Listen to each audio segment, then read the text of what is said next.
చాలా సింపుల్గా పిల్లలకి లంచ్ బాక్స్లోకి ఇలా ఎగ్ రైస్ చేసి పెట్టండి. బాక్స్ ఖాళీ చేసి తీసుకొస్తారు, అంత బాగుంటుందండి. చాలా సింపుల్. ముందుగా స్టవ్ వెలిగించి కళాయి పెట్టుకొని కొంచెం ఆయిల్ వేసుకోవాలి. ఆయిల్ వేడెక్కిన తర్వాత 2 గుడ్లు చెదగొట్టి బీట్ చేసుకొని ఇలా ఆయిల్లో వేసేసుకోవాలి. వేసుకొని స్టవ్ సిమ్లో పెట్టేసుకొని 1 నిమిషం పాటు కదపకుండా అలా వదిలేయాలి. 1 నిమిషం తర్వాతను స్లోగా ఈ విధంగా కలుపుకొని చిన్న చిన్న ముక్కలుగా కట్ చేసేసుకోవాలండి కళాయిలోనే.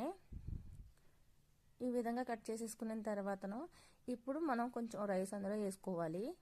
అందులోనే 1 స్పూన్ కారం,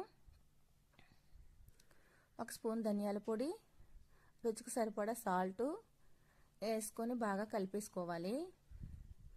ఈ విధంగా కలిసిపోయిన తర్వాత ఇప్పుడు ఫైనల్గా కొత్తిమీర చల్లుకోవడమేనండి. చూసారా ఎంత సింపులో, చాలా సింపుల్గా చేసేయచ్చు. పిల్లలకి లంచ్ బాక్స్లోకి భలే ఇష్టంగా తింటారండి. మీరు కూడా ఒకసారి తప్పకుండా ట్రై చేయండి.